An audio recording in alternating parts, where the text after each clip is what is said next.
Welcome to Bridge the Atlantic, where we get to know the people behind the creative industries. We're your hosts, music web designer Ross Barber-Smith, owner of Electric Kiwi, where we create awesome custom websites for bands, artists, and musicians. And I'm singer-songwriter and multi-instrumentalist Marcia Novelli. This week we're joined by New York-based music photographer Shervin Lainez. Shervin's photographed many of our past guests, including Keaton Simons, Wendy Parr, Bright Light, and Gabe Dixon, as well as major and independent artists such as Amanda Palmer, Panic at the Disco, Tegan and Sara, Regina Spektor, and Sarah Barielles. Panic at the Disco. I used to love Panic at the Disco. Still do. Go. I'm going to be honest. I am excited to hear more about your work, man, because you've worked with some really awesome artists, and I've had a chance to look at your work, and it's really awesome. So I'm excited to hear what sort of advice maybe you have for other photographers and from your perspective. So hi, how's it going? Hi, how are you? Hey. Welcome to this weird show we do. Thanks for having me. Well, thanks for coming on to the show. I'm feeling a little bit awkward because we spent about a half hour trying to get this to work, and it was mostly on my end here. And I just sat. And I've never spoken to you before, and you sat there patiently. Well, first you were furious though the whole time. I was so angry. So I'm feeling a little awkward, and I want to make you feel awkward because it's just what we do on the show. So can you tell us 3 things about yourself that everyone should know? Everyone should know. I'm very tall. I'm much taller than I look like on Facebook. I could live off of snacks. I do live off of snacks. And everyone should know. I don't know if there's another thing that everyone should know about. Well, maybe we need something that everyone shouldn't know, but you're going to share with us. So a secret? I like that, Russ. Yeah. I like that. A secret, guys. This is tough. I never studied photography, so I don't know what I'm doing. I like that. My favorite artists don't know what the fuck they're doing. I'm serious. And by the way, just another note before we started the show, I think you had asked maybe that I'd kept my swearing to a minimum. And I'm a very pure person, and I just would like intelligent conversation. I'm not. You're not going to get that from us. You're not going to get that from me, sorry. No, what's funny is whenever I hear adults cursing, my first thing is to be like, language, everybody, watch your I don't know why. Kids, I'll do the same thing. Yeah. So I kind of want to share a little bit of background before we kind of dive into kind of the I want to say the meat of the interview. Sorry, Marcio. I don't approve of that. Yeah, you don't approve of that message. So yeah, I've been an admirer of your work for quite a while. I think it was one of my clients who introduced me to your work because you did photography for her, and her name being Natalie and Julie. And I loved your work. And the more people I was working with, especially based in New York, the more I was getting these really awesome photos, and your name kept coming up because you were the photographer in question. So I've been following your work for a while and love what you do. I'd love to kind of hear a bit about how you got started. And maybe how you started building your portfolio, because I think that's something that, as a creative person, because I'm a designer, and it's always a challenge when you first start, is building that initial portfolio and getting your first few clients. So can you talk us through maybe the first few steps that you took? Yeah, well, I'm from Virginia, right outside of Washington, D.C., and I grew up just loving music and being really interested in music videos and photos of musicians. It's kind of all I cared about when I was in high school and middle school and stuff. So I just started trying to be around musicians, and I wanted to work in music, but I can't write music, or I don't write music. So I think pretty early on I figured out for myself, like, okay, don't try and do things that you shouldn't do. I figured out, like, I'm not a musician. And I remember being like maybe 14 and having that thought, like, okay, I love music, but I'm not going to make it. And so I need to figure out a way to be around musicians, And, you could be an agent, you could be a lawyer, you could be a publicist, you could be a manager. And none of those things really appealed to me, or really I didn't have the skill set for it. So I sort of figured out that if I could take photos of musicians, or I could collaborate visually with musicians, then I would be able to contribute to their projects. So, I taught myself. I just started taking pictures of anyone who would let me in DC. And there's a great music scene there. It's small, but it's great. And, after a couple of years, I just sort of worked my way through shooting everybody there and learning how to take pictures of bands. And then a friend of mine mentioned to me, like, listen, you should go to like LA or New York or somewhere else, somewhere where there's bands. And I did that. And New York was just closest. So I came here in 2009. And I've been on my grind ever since. Yeah. I like that. Nice. I like that. I want to know, as an artist myself, how can someone like myself best prepare for a photo shoot with someone like yourself? And also, what can we do to help the photo shoot be as successful as possible? I think a big part of it is knowing what you like and knowing who you are.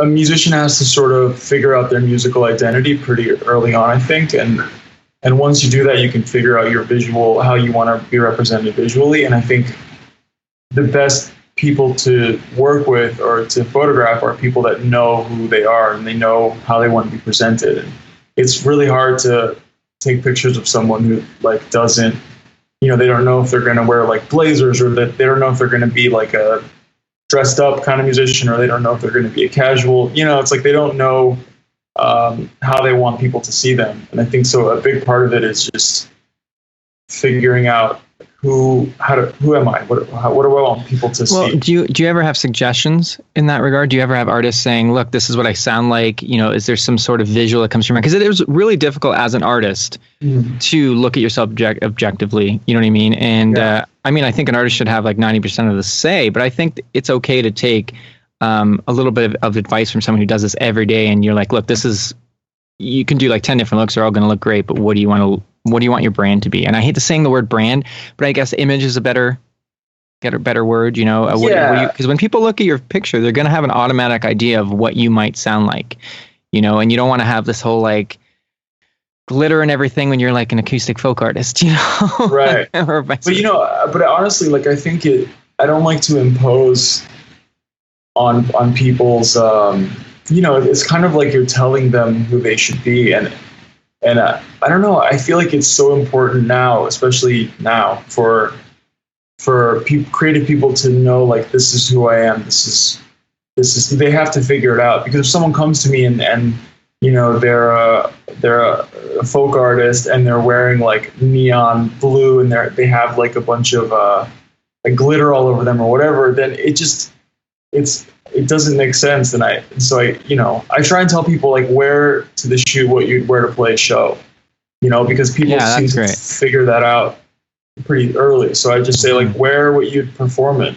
The only difference is it'll be during the day, but just, wear that. And that way they'll at least come with clothes that they are comfortable in, because if you can play in something, that means you can move around in it. And the worst is when somebody like sort of tries to be in a costumey thing that they're not. They try and like show up in a ball gown or something, and it doesn't make sense for them. So yeah, it looks more like a wedding shoot than it would for an artist shoot. Yeah, it's silly, like I always remind myself, like, it's just pictures, and I always try and remind people, like, it's not, people overthink it and they put a lot of thought into it, but ultimately it's like the music is the thing, like that's the thing.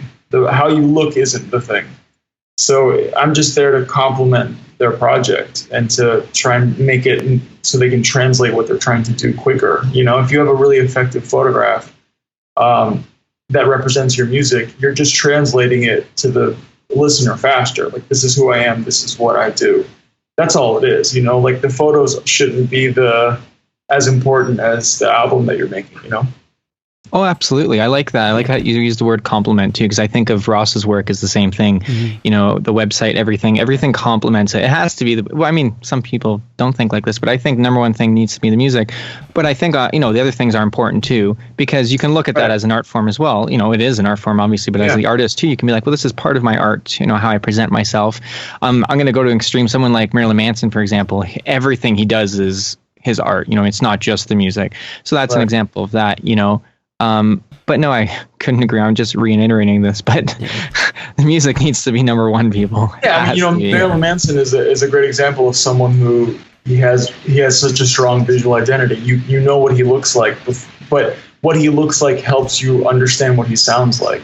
Yes, so exactly. there's a clear line drawn between visual and audio, and I think like if he didn't make the music he made, he could have all the cool visual ideas he wanted, but it wouldn't make any sense. He wouldn't be communicating. So I think it's like so important to start with what you're doing musically and try and like find a way to communicate that. And then I'm just there to make that come to life, to make that into a tangible thing. Cool. Well, that actually leads really well into our next question, which is, what is a photographer's role in a photo shoot besides simply just pressing the button, taking the picture? Like, what else? It takes a little more than just pressing a button, taking a picture. Right? I know. You really I'm trying to simplify it as much as possible. Right. But obviously there's more to it than that. He just gets like a disposable camera, and he's just like, you know what? I do it on my phone. I just do the whole thing on my phone. Hey, iPhones actually have pretty good cameras. Yeah, I'll be out of a job. I know, right? But yeah, no, I think just as important as taking the actual photo, I think a photographer's role is to make the person they're photographing feel comfortable and to make it easy. I think so many times during shoots, it's made aware to me that like I'm really there to make the person not hate this experience and to make them, a lot of times for musicians, it's like another thing they have to do, like taking pictures that, people don't really love having their photo taken. So I'm sort of there to make it an easy process and make it quick and make it palatable so that they don't go home and cry. Well, what sort of photographer are you with an artist? Because I've been photographed a few times by different photographers, and I like when I get some direction. You know what I mean? Because they're the ones seeing you. I want to be told, be yourself, of course, but I don't mind, just giving some direction. I've worked with a couple of photographers before that give no direction. They just kind of point and shoot, and that's fine too if everything's looking good and it's working out. But I'm curious to know. Do you just kind of let the magic happen and you capture it? Do you tell them exactly what to do, or is there a little mix of both? I think that I tell them what to do. I think that's the easiest way because they're not models, like exactly. They're not professionally photographed. Even models are directed though. Right. But even more for a musician, you have to set a scene for them and tell them what to do. And a lot of these people are really uncomfortable with the guy in their face with the camera. So it's like, I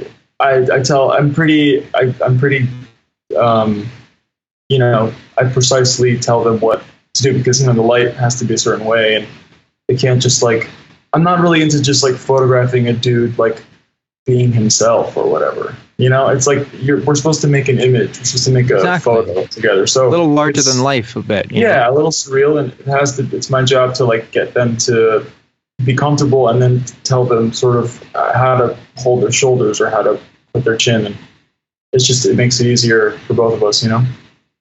Yeah, I want to get photographed. Photographed. I want to be. Can I be photographed by you? We're gonna talk. Yeah, My next is that a new style? Well, that's what I heard them say in France is photographed. Yeah, because. What are some common mistakes you see other photographers make? I know that you pointed out before you didn't go to school for this, which I'll say again that I love that. I mean, there's nothing we ask in our 20 questions portion usually education versus experience, and I'm a big believer in experience over education if I had to pick. Yeah. And there's a huge value in education, of course, but some of my favorite musicians, artists, photographers, actors, have no training or at least didn't go to theater school or photography school, you know what I'm saying? Yeah. So having said that, mistakes are subjective. What are some common mistakes from your perspective do you see photographers making? I think the only mistake is being an asshole. Pretty common mistake. I like that. Everything else is up to the the style and the technique and the gear that you use. I mean, I think if you can be an amazing, unbelievable photographer, but if you're an asshole, then I don't think anybody would want to work with you. You know, so and that goes across like any medium, right? If you're a painter or a sculptor or a graphic designer or a doctor, and you're a terrible person, then those people, your work won't live out what it can live out, because your assholeness gets in the way of it. You know, so Okay, so I'm just gonna say I might have said fuck a couple times, but you did say assholeness, which is a term I coined. I like Assholeness. Yeah. It's a good one. It's a good one. But I totally agree with you. I think like attitude is so important. Yeah.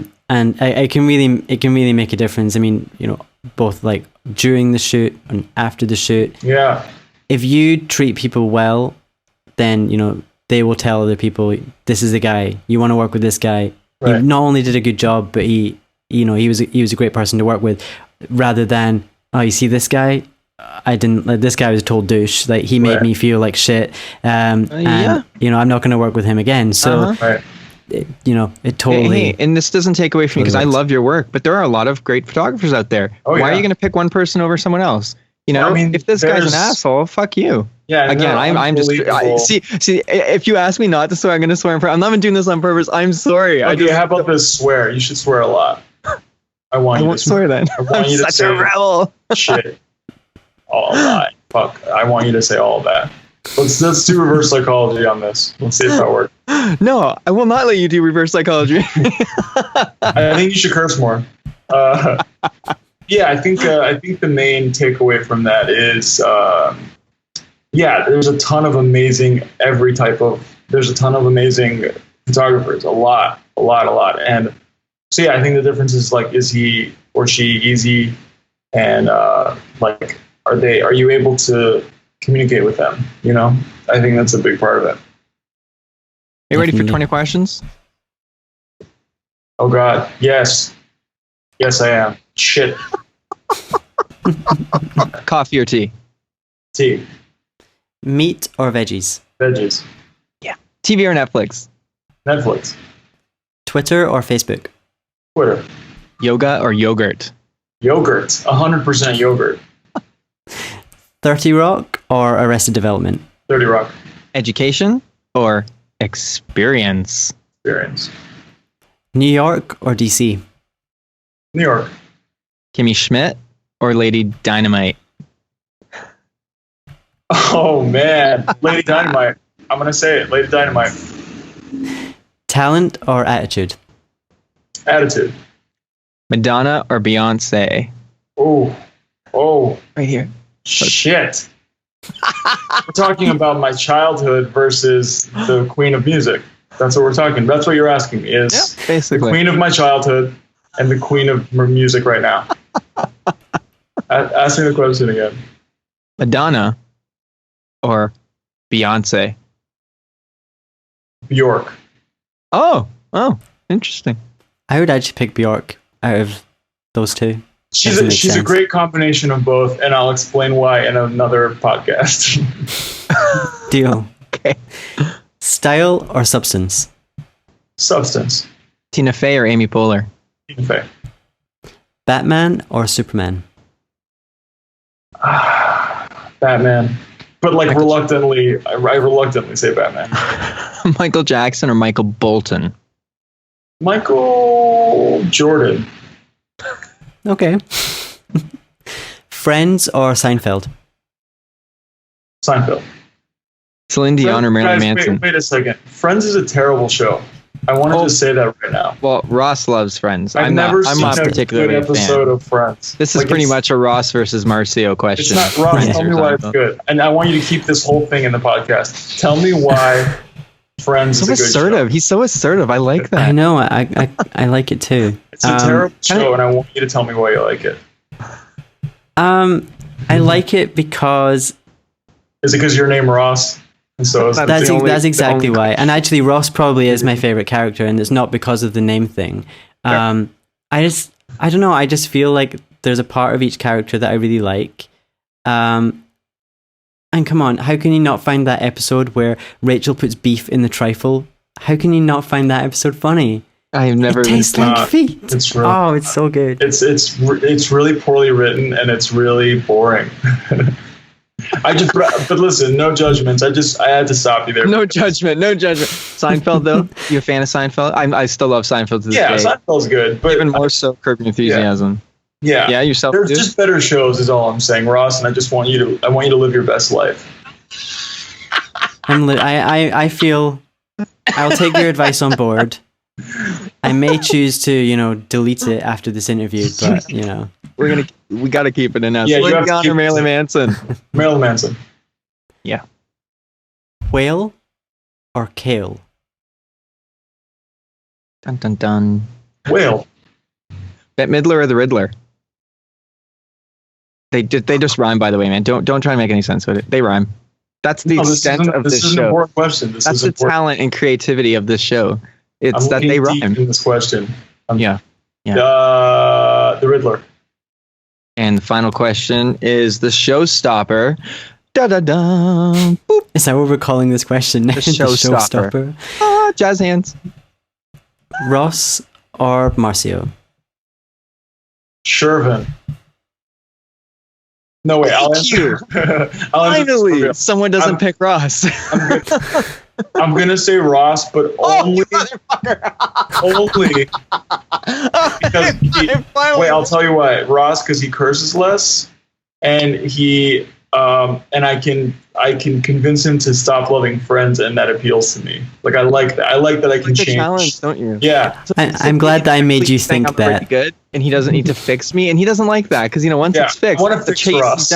He wants to fix you. He wants to fix me. Okay. I'll take that whatever way it's gonna help me get through. If you need a project, I'll be your project. You can fix me. Thank you, Ross. Or try. No, that's a movie. That is an indie film right there. Good. You need a project? I can be your project. You can fix it. That's like the tagline. And you'll do the soundtrack. Emotion. Shervin will do the photography, and I'll design the website. What's it going to be called, though? We need a name for this. Fix Me? Fix Me? Is that too on the nose? Or no, use that Coldplay song, Fix You, and just call it Fix You. Could. You're welcome. Ching, ching, ching. I hear it. I feel it. See? Well, is that the sound of us making money or losing money? Losing money. It's an indie film. Yeah, I thought so. We'll all go pro from this, but it'll be worth it. It'll be our hearts. Oh my God. Too ridiculous. I mean, I can't even carry on because you didn't pick me. Before you go, I want you to please give some advice to our listeners, maybe on how they can get started out in photography. Some people get intimidated because you don't have the education. Some people think they have to have that. What kind of advice could you give someone that just wants to take pictures? I'll tell you the most valuable conclusion I've come to about photography and about doing freelance stuff in general. And it's that you're not going to be the most talented at whatever you choose to do. You're not going to be the best web designer in the world. You're not going to be the best musician. I'm not going to be the best photographer. But what we can be is the hardest working of what we do, right? So I can be the hardest working music photographer in Brooklyn. I know that I can do that, and that will get me farther than beating myself up because I'm not like the most amazing, because there's always going to be someone that's amazing, and there's always going to be someone that you perceive to be more amazing than you at what you do. So what's really helped me is just like telling myself that I'm not trying to be the best. I'm just trying to work the hardest. I'm trying to be the most disciplined and be the most focused on what I'm doing. Because I think that'll serve you more in the long run. And doesn't that lead to you being the best version of yourself anyway? Yeah, it's I which should be the ultimate goal. Yeah, I mean a lot of people that are like they want to be the best. Like if they're a singer, they're like I'm going to be the best singer, and I think it's a silly goal. I think you should be the hardest working singer that you can be, because if you're the hardest working, if you're the hardest working, then you will become you'll be better than most people because you're just doing it more. So. Yeah, I think that's like the main sort of broad piece of advice that has helped me a lot is work a lot harder than you think you have to, and work a lot more often than you think you have to. And the second you get comfortable, you should work hard. You should like step it up, because because there's talented people every day on every platform doing things that I'll never do. and it's only because I'm not working as hard as them, so. That's very valuable, man. Now it's time for some shameless self-promotion. Where can people find you online? Shervin. Just type in Shervin to your Google thing. Shervin. Well, it's Shervin on Twitter, Shervin Photo, Photo on Instagram, and Shervin on Facebook. As for me, just if you type in Shervin Photography, I'm sure you could find all my stuff, I think. Perfect. As for me, I'm working on my second solo album. You can be a part of it at marcinovelli.com/pledge. Make sure to follow me on Twitter, Facebook, Instagram, Spotify, basically everywhere online. Follow me. And it's just my name, Marcinovelli. And I'm working on websites for various artists just now. You can check out my work and my blog at electrickiwi.co.uk, and you'll find me on Twitter and Instagram as Electric Kiwi, and on Facebook, Electric Kiwi Design. Got to thank our sponsors, because this show is brought to you by Chris Keaton, Rockstar Advocate, Buck Naked Soap Company, and Social Surge. All their links are in the show notes on our website, which you should go to. It's bridge-the-atlantic.com. And if you want to sponsor the show, you can check us out at Bridge Atlantic. Actually, I'm just going to fucking cut that part out. Whoa. That didn't make sense. And that's your part. What if we want to sponsor the show? No, that's Ross. Ross will fill in. Ross will swoop in and take this one. Ross, always saving the day. This is why you're my favorite. No, you're not scooping in. I always scoop in. He's more dependable than you are, dude. He's always there. He wrote me first. He Skyped. He added me on Skype first. You didn't add me on Skype until like 5 minutes ago. Ross added me like last night. That is Ross true. is like on it. See, I have two kids. You know that I was sitting there waiting. There's different. I was sitting there watching. I have two kids after. I have two humans in my life that depend on me to raise them. Ross does not have kids. You don't know that. Ross has a kid that he has to take care of, but it's a grown kid. And that's you. Yeah. Yeah. I'm your responsibility now, Ross. Yeah. Help it's me. okay. This is what I signed up for. Fair enough. It's all in our contract. But yeah, so if you'd like to sponsor the show, visit patreon.com/bridgetheatlantic. Awesome. And finally, I know we've thrown a lot of links at you, but make sure to follow Bridge Atlantic online. Our Twitter is Bridge_Atlantic. And on Instagram and Facebook, it's just Bridge the Atlantic. Say hi. We want to know what you think of the show and every show that we do. And give us some feedback. We are in the process of revamping and growing and just wanting to make our show better and better. I started to put you through this. Yeah, you did. We're going to have to edit a ton of shit out. Thanks for that, man. Yeah. Appreciate it. Don't worry, you'll get like a 10-minute interview. We'll cut out like Good. 20. I want it short. I want it to the point. I want to look handsome. Well, we can't do work much about miracles that. here, man. Thanks for watching Bridge the Atlantic. If you like what you saw, make sure to like, favorite, and most importantly, subscribe so that you don't miss each week's episode. Please feel free to leave us a comment letting us know what you think of the show. Follow us on Twitter, Instagram, and Facebook, and subscribe to us on iTunes so that you can listen to us on the go. Thanks again for being awesome, and we'll see you on next week's episode.